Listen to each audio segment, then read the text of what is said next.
Hi, my name is Jim Neeley. I am a resident of Bloomington, Illinois. I've been out of the state for about 40 years, returned recently.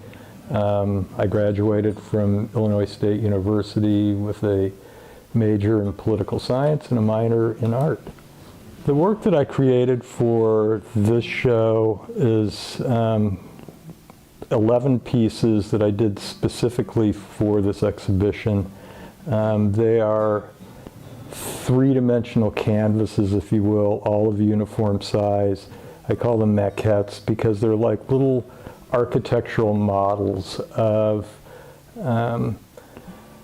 what I perceive and what I see when I'm in the farmland and in the country of McLean County. So there's a lot of references to silos and barns and corn cribs and fields and the repetition of fields, but all of this has been kind of boiled down to its kind of purest form and essence. I actually coined a word for it. I call it agritecture because it includes these elements of agriculture and also of architecture, and sometimes these simple utilitarian structures are so beautiful and so pure in their form that it creates this kind of great looking geometry that I have been really inspired by. I think that the way I've chosen to present this show, these rural agritecture pieces, these canvases, these maquettes, is very close to I'm displaying them not on walls, not hung on walls, but on just sort of floating up off the floor on some very low, almost like a runway sort of thing. And as I say, there's 11 uniform pieces. So the pieces are designed for the viewer to walk beside this table and look down, once again, kind of recalling what that bird's eye view of these things are. So I think that engagement makes this a rather unique kind of experience for a guest to the gallery. And these pieces, and I hope that you'll come and see them, I think there's this engagement for the viewer that you get out there in the country and there's kind of some really interesting, crazy things that you run across. So in some of my pieces for this show, there's some real pathos and some real mystery about things. Like one of the pieces that I'm showing is sort of the ruin of a house. It just shows the foundation walls, it shows a chimney, and then there's clearly been this indication there's been a fire there, so it's all just collapsed.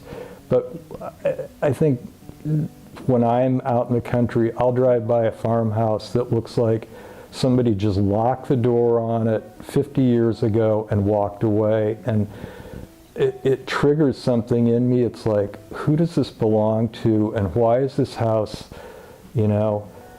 sad, and why is nobody there? And it just starts to sort of raise these questions for me.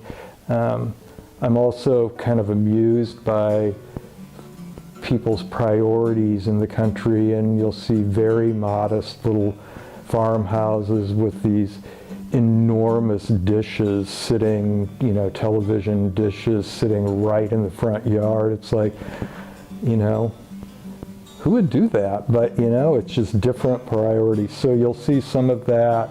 Some of the pieces are more clusters and repetition of silos and things like that. So there's, a little bit of everything there, but I do think that, some of the pieces that the folks who come and see the show, I hope it will stimulate some thinking on their part, just to say, I've seen that, or that I have a recollection of that, and, raise this kind of some thinking and wondering about these things you see out there.